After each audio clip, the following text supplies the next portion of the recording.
Jesus Christ. Glory forever.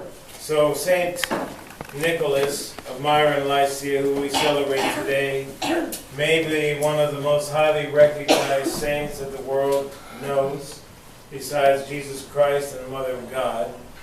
Saint Nicholas, who has many portrayals throughout the world, but one thing that you can know about him, even in the most fallen portrayal, which is that jolly old Saint Nick, is that I don't think he was necessarily jolly. He wasn't overweight, but in fact, he was the opposite of jolly in that sense. He was sober-minded. He was so sober-minded, so focused. When he was young and ordained a priest, he worked amongst the homeless. He fed the poor, the needy, and the suffering. He gave away all his money. He was orphaned and gave away all his money. He did so many things. They're so amazing. He saved the lives of 3 daughters from a life of prostitution.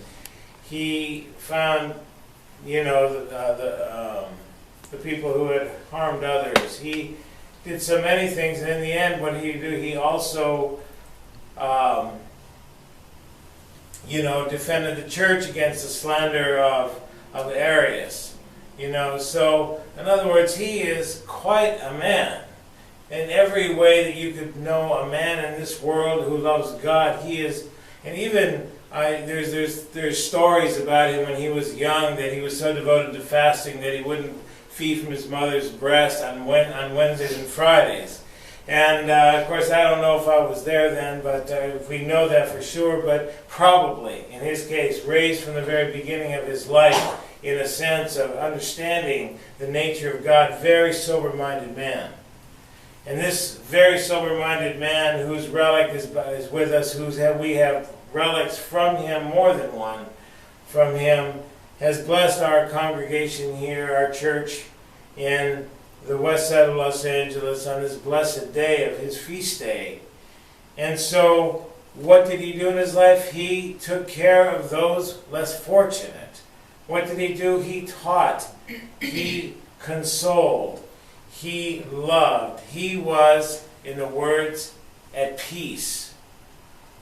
He was at peace. A hard commodity to come by today, peace, that passes all understanding. How do we generate peace when we live constantly in fear? We live constantly in anxiety, and constantly in anger and resentment and remembering wrongs. How can we then have peace that passes all understanding? Well, it's very difficult. We know that it's not that easy. But we know that unless we really strive, that we will just keep living this sort of passionate existence unless we are willing to be called into accountability by God Himself. One of the things that you can know is that praise didn't do much for St. Nicholas. If he was praised as being, oh, you're such a great hierarch, oh, you're so wonderful, he probably crossed himself knowing how unwonderful he really is. If someone said something terrible to him, threw him in jail like they did, then probably he said, I deserve this and more.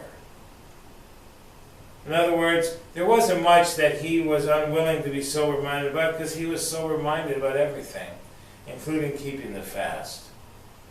We who dwell in anxiety and stress and tension and fear and anger and resentment and all these things that are unbecoming of a Christian, we can look today to one who lived in this world and by the grace of God was able to overcome these things and be glorified by the church on this magnificent day.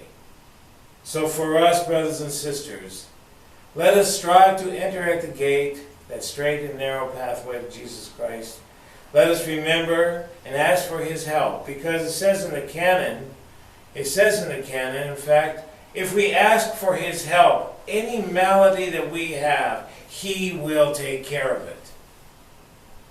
He will pray to the Lord God on our behalf, and He will bring healing to our soul. So maybe our prayer for each other and for our own lives today is that He would help make straight our hearts, our minds, our souls, so that we can walk this narrow path to salvation, that we can walk in soberness of mind and find joy in the fellowship of one another. Let our life so radiate the love of God that none will know anything other than His love. And all who are sick and suffering and hurting and in harm's way will find the blessing of God and the blessing and the prayers of St. Nicholas to greet them as we greet them. Glory to Jesus Christ. Glory forever.